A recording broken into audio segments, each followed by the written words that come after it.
3 नवंबर 2022 के दिन YouTube पर एक फिल्म का टीजर रिलीज किया जाता है। बेहद इमोशनल और रोंगटे खड़े करने वाली कहानी। ये कहानी है केरल की ऐसी लड़कियों की जो बनना तो चाहती थी नर्स, लेकिन उनका धर्म परिवर्तन कराया जाता है और फिर फंसाकर आईसिस का आतंकी बना दिया जाता है। इस टीजर की शुरुआत होती है एक बुर्का पहनी लड़की से जो कहती है, मेरा नाम शालिनी उन्नी कृष्णन था, मैं नर्स बनकर लोगों को सर्व करना चाहती थी। अब मैं फातिमा बा हूं, एक ISIS terrorist in Afghanistan jail, और मैं अकेले नहीं हूं, मेरे जैसी 32,000 लड़कियां कन्वर्ट होकर सीरिया और यमन के रेगिस्तान में दफन हो चुकी हैं। एक नॉर्मल लड़की को एक खतरनाक टेररिस्ट बनाने का सबसे डेंजरस खेल चल रहा है केरला में, और वो भी खुलेआम। क्या कोई नहीं रोकेगा इसे? ये है मेरी कहानी, ये है उन 32,000 लड़कियों की कहानी, ये है केरला स्टोरी। इसके बाद 26 अप्रैल 2023 के दिन द केरला स्टोरी का ट्रेलर रिलीज किया जाता है। इस ट्रेलर में भी शालिनी उन्नी कृष्णन को दिखाया जाता है कि कैसे एक हिंदू लड़की को मुस्लिम बनाया जाता है, कैसे एक मौलवी कहता है कि उन्हें करीब लाओ, खानदान से दूर करो, जिस्मानी रिश्ते बनाओ, जरूरत पड़े तो उन्हें प्रेग्नेंट करो और जल्द से जल्द अगले मिशन के लिए हमें हैंड ओवर करो। ये कहानी है एक बॉलीवुड फिल्म की, ये कहानी है द केरला स्टोरी की, जिसके बाद भारत के केरल राज्य को लेकर एक ऐसी तस्वीर उमड़ती है कि क्या वाकई केरल की 32,000 हिंदू और क्रिश्चियन लड़कियों को इस्लाम में कन्वर्ट कराया गया है? क्या वाकई ये फिल्म सच्चे आंकड़ों पर आधारित है जैसा कि ये फिल्म दावा करती है? आखिर वे 3 लड़कियां कौन हैं जिसके आधार पर केरला स्टोरी की कहानी को सच्चा बताया जा रहा है? आखिर क्या है इस फिल्म में किए गए दावों की सच्चाई? जानेंगे आज के इस एपिसोड में। नमस्कार, मैं श्याम मीरा सिंह। अगर इस फिल्म की कहानी की बात करें तो कुल मिलाकर इस कहानी में 4 टॉपिक्स हैं। एक लव जिहाद, दूसरा कन्वर्जन यानी धर्मांतरण, तीसरा मुस्लिम और इस्लाम, और चौथा केरल राज्य। अगर एक लाइन में इस फिल्म की कहानी को समेटे तो मोटा माटी फिल्म दावा करती है कि केरल राज्य में करीब 32,000 हिंदू और क्रिश्चियन लड़कियों को लव जिहाद करके कन्वर्ट करके आईसिस का आतंकी बनाने का घिनौना काम चल रहा है। यानी केरल इस्लामी आतंक और आईसिस का हब बन चुका है। लेकिन जब फिल्म के डायरेक्टर सुदीप्तो सेन से ये पूछा जाता है कि ये जो बात आप कह रहे हैं कि ये रिपोर्ट पर आधारित है, तो वो रिपोर्ट कौन सी है? इसके बाद जो जवाब आता है फिर दूसरी ही तस्वीर सामने आती है। सबसे पहले जानते हैं कि आखिर किन रिपोर्ट्स और आंकड़ों के आधार पर केरला फिल्म के डायरेक्टर इन 32,000 लड़कियों के आईसिस आतंकी बन जाने की बात कह रहे हैं। इसके लिए सबसे पहले केरला स्टोरी फिल्म के डायरेक्टर सुदीप्तो सेन के एक इंटरव्यू को टटोलते हैं। द फेस्टिवल ऑफ भारत नाम के एक यूट्यूब चैनल पर मौजूद एक इंटरव्यू में सुदीप्तो सेन कहते हैं कि साल 2010 में केरल के सीएम रहे ओमान चांडी ने केरल विधानसभा में एक रिपोर्ट रखी। वे इस तथ्य से इनकार नहीं कर सकते, लेकिन उन्होंने मेरे कैमरे पर मना कर दिया कि ऐसी कोई चीज हुई है। लेकिन मेरे पास डॉक्यूमेंट्स हैं कि साल 2010 में केरल के सीएम ओमान चांडी ने एक केस प्रेजेंट किया था कि केरल में हर साल करीब 2800 से लेकर 3200 लड़कियां इस्लाम में कन्वर्ट की गई। अब इन आंकड़ों को 10 साल के लिए कैलकुलेट करें तो इन 10 साल में ये आंकड़ा 32 से 33,000 पहुंचता है। केरला स्टोरी के डायरेक्टर के द्वारा किए गए इन दावों की सच्चाई को लेकर fact check website Alt News ने एक बड़ी शानदार रिपोर्ट की है। ऑल्ट न्यूज ने डायरेक्टर सुदीप्तो सेन से पूछा कि इन आंकड़ों की सच्चाई क्या है जो आपके टीजर में किए गए हैं। इस पर सुदीप्तो सेन ने कहा कि ये मेरे आंकड़े नहीं हैं, ये टाइम्स ऑफ इंडिया न्यूज की खबर का हिस्सा हैं। एक चीज जो मैं कह सकता हूं कि ये आंकड़े केरल के सीएम ओमान चांडी ने केरल राज्य की विधानसभा में रखे थे, और ये मेरे आंकड़े नहीं है, मेरे पास तो इन सब के डॉक्यूमेंट्स हैं। इसके साथ ही ऑल्ट न्यूज को फिल्म डायरेक्टर सुदीप्तो सेन ने कहा कि पूर्व सीएम वीएस अच्युतानंदन ने भी कहा था कि केरल अगले 20 साल में इस्लामिक स्टेट बन जाएगा।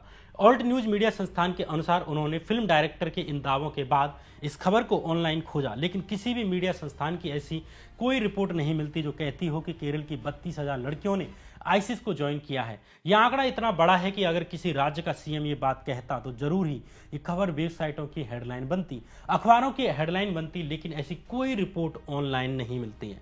हालांकि यहाँ पर इंडिया टुडे वेबसाइट की एक साल 2012 की एक रिपोर्ट जरूर मिलती है। इस रिपोर्ट के अनुसार 25 जून 2012 के दिन केरल के मुख्यमंत्री ओमान चांडी ने केरल की विधानसभा को सूचित किया कि साल 2006 से लेकर अब तक यानी 2012 तक करीब 2,667 युवा लड़कियों ने इस्लाम को अपनाया। यहाँ ध्यान देने वाली बात यह है कि ये आंकड़े साल 2006 से लेकर साल 2012 तक के हैं, यानी 6 साल में करीब 2600 लड़कियों ने, जबकि फिल्म डायरेक्टर ने दावा कर रहे हैं कि सीएम ओमान चांडी ने कहा था कि हर साल करीब 2800 से लेकर 3200 लड़कियां हर साल इस्लाम में कन्वर्ट कर रही हैं। यहाँ इंटरेस्टिंग बात यह है कि इन आंकड़ों को विधानसभा में रखते हुए सीएम ओमन चांडी ने यह भी कहा कि इस तरह के कोई एविडेंस नहीं मिलते कि इन महिलाओं को किसी ने फोर्स किया है या जबरन धर्म कबूल कराया गया है। लव जिहाद का इश्यू एकदम बेसलेस है, लेकिन यहाँ फिल्मकार पहले तो इन आंकड़ों को बेहद अतिरंजित करके पेश कर रहे हैं, दूसरी बात इसमें लव जिहाद का एंगल भी अपनी तरफ से डाल रहे हैं, जबकि सीएम ओमन चांडी के बयान में कहीं भी लव जिहाद का जिक्र नहीं है। इंडिया टुडे की साल 2012 की रिपोर्ट के अनुसार सीएम ओमन चांडी ने विधानसभा में कहा कि हम किसी भी तरह के जबरन धर्मांतरण को नहीं होने देंगे, ना ही हम लव जिहाद के नाम पर मुस्लिमों के खिलाफ कोई हेट कैंपेन को फैलने देंगे। एक तरह से फिल्म डायरेक्टर के तीनों दावे यहाँ झूठे पड़ जाते हैं। एक ये कि हर साल करीब 2800 से लेकर 3200 लड़कियों को इस्लाम में कन्वर्ट कराया जा रहा है। दूसरा झूठ कि ये धर्मांतरण और लव जिहाद का मामला है, यानी जबरन कन्वर्ट कराया जा रहा है। तीसरा कि इन्हें आईसिस में भर्ती किया जा रहा है। फिल्म द केरला स्टोरी की सच्चाई इन आंकड़ों से केवल थोड़ी सी खुलती है। आगे के आंकड़े ये भी साबित करते हैं कि कैसे द केरला स्टोरी न केवल एक झूठ और प्रोपेगेंडा है, बल्कि इसके अंदर एक कम्युनल नैरेटिव भी है जो एक धर्म को टारगेट करते हुए चलाया जा रहा है। एक वक्त इसी तरह के प्रोपेगेंडा अमेरिका की ब्लैक कम्युनिटी के खिलाफ भी चलाए जाते थे कि ब्लैक लोग व्हाइट अंग्रेजों की महिलाओं को लुभा रहे हैं। हालांकि इन चीजों में सच्चाई ना के बराबर होती है। ऐसे नैरेटिव रेसिज्म यानी नस्लवाद के दुष्प्रचार का हिस्सा होते हैं, जिनकी बुनियाद में एक दो उदाहरण होते हैं जिन्हें उठाकर एक पूरी कम्युनिटी के खिलाफ उसे यूज किया जाता है। दरअसल प्रचार तंत्र ऐसे ही काम करता है, ऐसे ही नैरेटिव बनाए जाते हैं। सिर्फ एक धर्म के अपराधियों के नाम को इतनी बार उछाला जाए कि आपके दिमाग में एक दिन ये जरूर आए कि अगर पूरा नहीं तो इसमें कुछ न कुछ तो सच्चाई होगी। यही बात हिटलर का प्रचार मंत्री पॉल जोसेफ गोइबल्स कहता था, जिसने हिटलर के समय जर्मनी के अल्पसंख्यक यहूदियों के खिलाफ दुष्प्रचार फैलाया था, जिसके बाद लाखों निर्दोष यहूदियों को मार दिया गया। गोइबल्स ने कहा था कि अगर बार बार किसी चीज को रिपीट किया जाए, सही तरह से लोगों के दिमाग से खेला जाए, तो लोगों को यह समझाना मुश्किल नहीं है कि एक स्क्वायर असल में एक सर्किल है। झूठ को बड़ा बनाओ, उसे आसान बनाओ और दोहराते जाओ, अंत में लोग उस पर विश्वास कर लेंगे। यही कहानी द केरला स्टोरी की है। बात केरला स्टोरी के दावों की ही करें तो कोई भी ऐसी खबर नहीं मिलती जो केरला स्टोरी के दावों को सही बताती हो। कोई खबर नहीं मिलती जो केरला के सीएम ओमन चांडी के बारे में ये कहती हो कि उन्होंने कहा है कि हर साल 2800 से लेकर 3200 लड़कियों को हर साल कन्वर्ट किया जा रहा है। जब ओल्ड न्यूज वेबसाइट ने केरला स्टोरी के डायरेक्टर से पूछा कि क्या वे टाइम्स ऑफ इंडिया की उस रिपोर्ट को शेयर कर सकते हैं क्या, जिसके आधार पर वे जो 32,000 लड़कियों के द्वारा आईसिस ज्वाइन करने का दावा कर रहे हैं, या ऐसा कोई दूसरा डॉक्यूमेंट हो उसे भेज दें। लेकिन डायरेक्टर सुदीप्तो सेन ने इस रिपोर्ट की लिंक शेयर करने से इनकार कर दिया और कहते हैं कि एक बार फिल्म रिलीज हो जाने दीजिए, उसके बाद दे दूंगा। हालांकि गूगल पर सर्च करने पर टाइम्स ऑफ इंडिया की ऐसी कोई रिपोर्ट नहीं मिलती जो डायरेक्टर सुदीप्तो सेन के इन आंकड़ों की पुष्टि करती हो। सवाल यह है कि अगर सुदीप्तो सेन के पास कोई असली आधार, रिपोर्ट या आंकड़े नहीं है, फिर सच्चे आंकड़े क्या हैं? भारत सरकार के खुद के आंकड़े क्या हैं? आगे हम उन 3 लड़कियों की कहानी बताने के साथ साथ भारत सरकार समेत बाकी आंकड़ों को भी टटोलेंगे जो आईसिस से भारतीयों के जुड़े होने के आंकड़े हैं। अमेरिका की डिपार्टमेंट ऑफ स्टेट्स की रिपोर्ट, जिसका नाम है country reports on terrorism 2020 India, इसकी माने तो नवंबर 2020 तक आईसिस के साथ इंडियन ओरिजिन से आने वाले करीब 66 लड़ाके हैं। इस रिपोर्ट में यह भी कहा गया है कि एनआईए ने आईसिस से संबंधित करीब 34 मामलों की जांच की है और करीब 160 लोगों को अरेस्ट भी किया है। यूएस डिपार्टमेंट्स ऑफ स्टेट्स की यह रिपोर्ट आतंकवाद से निपटने में भारत की तारीफ भी करती है कि भारत आतंक को रोकने में सफल हुआ है। यूएस डिपार्टमेंट द्वारा दिए गए 66 लड़ाकों के आंकड़े को जो भारत से जाकर आईसिस में भर्ती हुए, उस आंकड़े और रिपोर्ट को इंडियन एक्सप्रेस अखबार और हिंदुस्तान टाइम्स ने भी छापा है। अब आते हैं कि केरल से आने वाली कितनी लड़कियां आईसिस में भर्ती हुई और कितनी अभी अफगानिस्तान की जेलों में हैं। इसे लेकर द हिंदू अखबार की वेबसाइट ने साल 2021 के 11 जून को एक रिपोर्ट पब्लिश की। द हिंदू की इस खबर के अनुसार अफगानिस्तान के national director of security Ahmad Zia Saraj के अनुसार अफगानिस्तान की जेलों में आईसिस से जुड़े करीब 13 देशों के 408 आतंकी कैद हैं। इनमें से 16 चीन से हैं, 299 पाकिस्तान से, 2 बांग्लादेश से और 2 मालदीव से और 4 भारत से, और बाकी लोग अन्य देशों से हैं। भारत से 4 महिलाएं हैं जो अपने पतियों के साथ जाकर आईसिस में भर्ती हुई थी। इनके नाम सोनिया सेबेस्टियन उर्फ आयशा, रफीला, मैरिन जैकब उर्फ मरियम और निमिषा उर्फ फातिमा ईसा हैं। हालांकि अफगान सरकार ने इन्हें वापस करने की पेशकश की थी, लेकिन भारत सरकार ने इसमें रुचि नहीं दिखाई। इसका कारण देश की आंतरिक सुरक्षा और इन लड़कियों का अभी भी हाईली रेडिकलाइज्ड होना है। इन 4 महिलाओं के बारे में द वीक नाम की समाचार वेबसाइट ने भी एक खबर पब्लिश की थी। इस खबर के अनुसार भारत अकेला देश नहीं है जो ऐसी महिलाओं को वापस नहीं लेना चाहता। उन्होंने अपने पतियों के चक्कर में अपना देश छोड़ आईसिस ज्वाइन किया। भारत की तरह ही ब्रिटेन और फ्रांस ने भी अपने उन नागरिकों को अपने देश वापस नहीं आने दिया जो वापस आकर अपनी नई जिंदगी शुरू करने की कह रहे हैं।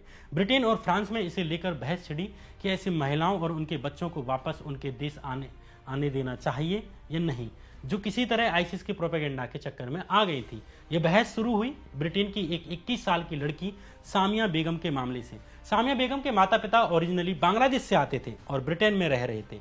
बांग्लादेशी मूल से आने वाली सामिया बेगम जब ब्रिटेन छोड़कर अपने पति के साथ आईसिस ज्वाइन करने गई थी, उस वक्त उसकी उम्र 15 साल थी, लेकिन बाद में उसने वापस ब्रिटेन आने की इच्छा जताई और अपील की कि वो बदल गई है, लेकिन ब्रिटेन सरकार ने इनकार कर दिया।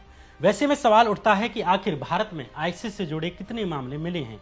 इसे लेकर एनडीटीवी की 25 जून 2019 की खबर के अनुसार गृह मंत्रालय ने बताया है कि अभी तक यानी जून 2019 तक देश भर में आईसिस से जुड़े करीब 155 लोगों को अरेस्ट किया गया है। ये लोग या तो आईसिस के ऑपरेटिव्स थे, या सहानुभूति रखते थे, या प्रचार तंत्र से जुड़े हुए थे। सेंट्रल और राज्य की एजेंसियों ने ऐसे भी मामले दर्ज किए हैं जिनमें अलग अलग राज्यों से जुड़े हुए कुछ लोग आईसिस ज्वाइन करने के लिए पहुंचे। कुल मिलाकर पिछले सालों का सारा कुछ मिलाकर सभी राज्यों का मिलाकर एनआईए और राज्यों की जांच एजेंसियों ने कुल 155 आरोपियों को अरेस्ट किया। यह आंकड़ा खुद गृह मंत्रालय ने लोकसभा में रखा। यहाँ ओआरएफ की रिपोर्ट का जिक्र करना भी जरूरी है। द ऑब्जर्वर रिसर्च फाउंडेशन एक प्रसिद्ध थिंक टैंक है। इसकी एक रिपोर्ट है the Islamic state in India's Kerala, जिसके अनुसार साल 2014 से लेकर 2018 तक आईसिस के समर्थन से जुड़े करीब 180 से लेकर 200 मामले दर्ज किए गए, जैसे ऑनलाइन आईसिस का प्रचार करना, सीरिया की तरफ विजिट करने की कोशिश करना। यहाँ इंपोर्टेंट बात यह है कि इन 180 से लेकर 200 मामलों में से करीब 40 मामले अकेले केरला से हैं। ओआरएफ की ये रिपोर्ट कहती है कि वैसे अगर जनसंख्या के हिसाब से देखें या प्रति 10 लाख पर या 1 करोड़ पर देखें कि कितने व्यक्ति आईसिस के लिए सहानुभूति रखने वाले हैं, तो अगर इसे देखा जाए तो ये आंकड़ा कुछ भी नहीं है, ये अप्रासंगिक है। लेकिन अगर राष्ट्रीय सुरक्षा के हिसाब से देखा जाए तो इस तरह का एक एक मामला भी चिंता का विषय तो है। ऑल्ट न्यूज ने इस रिसर्च पेपर के दो ऑथर में से एक मोहम्मद सिनान सियाज से बात की। मोहम्मद सिनान सियाज की माने तो केरला स्टोरी फिल्म में दिखाए 32,000 लड़कियों द्वारा सीरिया और इराक जाने वाले आंकड़े काफी प्रॉब्लमेटिक हैं। आईसिस को दुनिया भर के देशों से जाकर ज्वाइन करने वालों की कुल संख्या ही करीब 40,000 है, जिन्हें फॉरेन फाइटर्स कहते हैं। करीब 110 देशों से कुल 40,000 करीब लोगों ने आईसिस को ज्वाइन किया। इनमें सबसे अधिक यूरोपीय संघ देशों के लोग हैं, दूसरे रूस और सऊदी अरब जैसे देशों से आए। भारत से जाने वाले लोगों की संख्या ना के बराबर है। खुद भारत सरकार के आंकड़े ही कहते हैं कि 100-200 से ज्यादा लोग नहीं हैं जिन्होंने भारत से जाकर आईसिस ज्वाइन की। इसमें केरल के 20-40 लोगों से ज्यादा नहीं है। सियाच आगे कहते हैं कि ऐसा कोई आंकड़ा नहीं मिलता, ऐसा कोई सोर्स या रिपोर्ट नहीं मिलता जो ये कहती है कि भारत से 200 से ज्यादा लोगों ने आईसिस ज्वाइन किया। बाकी देशों और भारत में मुस्लिमों की जनसंख्या के हिसाब से, जो कि करीब 21 करोड़ है, उसमें से ये आंकड़ा ना के बराबर है। मोहम्मद सिनान सियाज कहते हैं कि बहुत से लोग और एक्सपर्ट्स और एकेडमिक्स कहते हैं कि आखिर क्या बात है कि भारत के मुस्लिमों ने आईसिस ज्वाइन नहीं किया। 21 करोड़ मुस्लिमों पर यह आंकड़ा 1 साल का नहीं बल्कि पिछले करीब 10 साल का आंकड़ा है। अगर करोड़ों लोगों पर प्रति साल के हिसाब से देखा जाए तो 1 करोड़ लोग पर एक व्यक्ति प्रति साल भी नहीं आ रहा। लेकिन फिल्म के आंकड़े बड़े ही चौंकाने वाले हैं। फिल्म का दावा अलग ही तरह से है। इस संवेदनशील मामले को एक धर्म के खिलाफ टारगेट करने के लिए इस्तेमाल किया जा रहा है, जबकि बाकी धर्मों के सांप्रदायिकरण की बात करें तो वो इससे भी अधिक ही बैठेगा। खुद भाजपा और आरएसएस से जुड़े कई हिंदुओं के नाम सामने आए जो अलकायदा या बाकी आतंकी संगठनों के लिए काम करते हुए पाए गए। उदाहरण के लिए भाजपा आईटी सेल में काम करने वाले ध्रुव सक्सेना पाकिस्तानी खुफिया एजेंसी आईएसआई के लिए काम करता हुआ पाया गया। 10 फरवरी 2017 की एबीपी न्यूज की खबर के अनुसार मध्य प्रदेश पुलिस की एटीएस टीम ने भोपाल शहर से 11 ऐसे लोगों को पकड़ा जो पाकिस्तानी खुफिया एजेंट का काम कर रहे थे। ये जासूस भारत सरकार की महत्वपूर्ण जानकारी पाकिस्तान भेज रहे थे। इंटरेस्टिंगली इन 11 लोगों में एक भी मुस्लिम समुदाय से नहीं आता। ये सब बहुसंख्यक समुदाय से आते हैं और हिंदू समुदाय से आते हैं। भाजपा आईटी सेल के कार्यकर्ताओं के अलावा इसमें एक बजरंग दल का नेता बलराम सिंह भी था। ये कोई अकेला मामला नहीं है, ऐसे अनगिनत मामले सामने आए। टाइम्स ऑफ इंडिया की खबर यानी कि दिसंबर 2022 की एक खबर के अनुसार सूरत में भी ऐसे ही दीपक सालू के नाम का आदमी पाकिस्तान के लिए काम करता हुआ पकड़ा गया। 135 करोड़ लोगों के देश में ऐसा कोई क्राइम नहीं है जिससे संबंधित आंकड़े कुछ ना कुछ आंकड़े ना मिल जाएं। आंकड़े हर क्राइम को लेकर मिल जाएंगे। चाकू मारने से लेकर बाइक चोरी तक, दंगों से लेकर नरसंहारों तक, हत्याओं से लेकर बलात्कारों और अपहरणों और आतंकवाद तक, सब क्राइम पर बात होनी चाहिए। लेकिन खास चीजों को उठाकर एक पूरे धर्म से जुड़े लोगों की तस्वीर बनाना सही नहीं है। केरला स्टोरी में फोर्स कन्वर्जन से लेकर उन महिलाओं और पुरुषों की बात आराम से रखी जा सकती थी जो आईसिस में भर्ती हुए, उस पर भी समाज में एक गंभीर चर्चा की जा सकती थी। लेकिन केरला स्टोरी फिल्म को रखते हुए दो चीजें टारगेट की गई, एक केरला राज्य, दूसरा मुस्लिम। केरल वो राज्य जो हेल्थ में सबसे आगे है, जो शिक्षा में सबसे आगे है, जो टूरिज्म में सबसे आगे है, जो महिला सशक्तिकरण में भी सबसे आगे है, उसे 32,000 जैसा बड़ा और एकदम झूठा आंकड़ा परोसकर ऐसे प्रचारित किया जा रहा है जैसे केरला में बाकी कोई काम हो ही नहीं रहा। वहां सिर्फ आईसिस के लड़ाके तैयार किए जा रहे हैं, वो भी उस आईसिस के लड़ाके जिसका खुद का अस्तित्व अब बेहद सीमित बचा है। यहाँ एक बार फिर हिटलर के प्रचार मंत्री जोसेफ गोएबल्स की उस बात को याद करिए जिसमें वो कहता है कि अगर एक चीज को बार बार दोहराया जाए तो यही सही तरह से दोहराया जाए।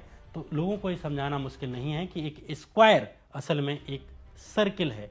झूठ को बड़ा बनाओ और आसान बनाओ, दोहराते रहो, अंत में लोग इस बात पर विश्वास कर लेंगे। केरला स्टोरी के 3 नवंबर के ट्रेलर में कहा गया कि ये केरल से कन्वर्ट करके आईसिस में भर्ती हुई 32,000 लड़कियों की कहानी है। ये मामला सोशल मीडिया पर उठा, खासकर ऑल्ट न्यूज के को फाउंडर और फैक्ट चेकर मोहम्मद जुबैर और कांग्रेस नेता शशि थरूर ने ट्वीट करके बताया कि किस तरह केरल राज्य के बारे में डाटा को पहले से बढ़ा चढ़ाकर पेश किया गया और बाद में कह दिया गया कि ये केरल से आने वाली 3 लड़कियों की कहानी है। जब सोशल मीडिया पर इसके स्क्रीनशॉट आने लगे तो दोबारा से 3 लड़कियों की जगह उसे 32,000 लिख दिया गया। और सवाल यह है कि ये 3 लड़कियां थी कौन जो पहले भारत से आने जाने के बाद अपने पतियों के साथ आईसिस में भर्ती हुई और बाद में उन्हें अफगानिस्तान की जेलों में डाल दिया गया। दरअसल ये उन्हीं लड़कियों की कहानी है जिनके बारे में हमने पहले बताया कि खुद अफगानिस्तान सरकार के national director of security Ahmad Zia Saraj ने 27 अप्रैल 2019 के दिन बताया कि अफगानिस्तान की जेलों में आईसिस से जुड़े करीब 13 देशों के करीब 408 आतंकी कैद हैं। इनमें से 16 चीन से, 299 पाकिस्तान से और बाकी लोग अन्य देशों से हैं। इनमें से भारत से मात्र 4 महिलाएं हैं जो अपने पतियों के साथ जाकर आईसिस में भर्ती हुई थी, लेकिन अब उनके पतियों की मौत हो चुकी है। इन 4 में से एक का नाम है सोनिया सेबेस्टियन उर्फ आयशा, एक का रफीला, एक का मैरिन जैकब उर्फ मरियम और एक का नाम है निमिषा उर्फ फातिमा ईसा। अफगान सरकार ने इन 13 देशों की सरकारों को इन फॉरेन फाइटर्स को वापस इनके देश लौटाने की कोशिश की, लेकिन भारत सरकार ने इसमें रुचि नहीं दिखाई। इन महिलाओं के सरेंडर किए जाने के बाद ही यानी दिसंबर 2019 में भारतीय एजेंसियों के अधिकारियों ने काबुल में जाकर इन महिलाओं का इंटरव्यू लिया, लेकिन इन महिलाओं के व्यवहार में अधिक अंतर नहीं दिखा। इसके बाद साल 2020 के मार्च महीने में यानी करीब 3 महीने बाद स्ट्रेट न्यूज global.com नाम की वेबसाइट ने इन चारों का एक इंटरव्यू लिया, जिसे देखने के बाद कोई भी कह सकता है कि अभी भी इनका रेडिकलाइजेशन इतना हाई है कि इन्हें भारत वापस लाने पर न केवल देश की आंतरिक सुरक्षा के लिए खतरा होगा बल्कि उन लोगों के लिए भी खतरा होगा जिनके आसपास वे रहेंगी। हालांकि यहाँ सबसे संवेदनशील जो चीज है वो ये बच्चे हैं जो इन महिलाओं की गोद में हैं। ये छोटे छोटे बच्चे अब बिना देश के हैं, अपने माँ पिता के रेडिकलाइजेशन की सजा ये बच्चे भुगत रहे हैं और आगे जाकर और अधिक भी झेलेंगे। भले ही फिल्म अफगान जेलों में फंसी इन 3-4 महिलाओं के भारत वापस लाने की भावुक अपील करती हो, जिससे आपकी संवेदनाएं भी जाग सकती हैं, लेकिन इनके इंटरव्यू और इनकी बातचीत को देखकर ये संवेदनाएं जल्द ही समाप्त हो जाती हैं। इस तरह के क्राइम और रेडिकलाइजेशन एक चिंताजनक बहस जरूर छेड़ते हैं, लेकिन इसके बावजूद ये फिल्म बड़े ही अतरंजित तरीके से केरला राज्य की इमेज को खराब करने वाली है।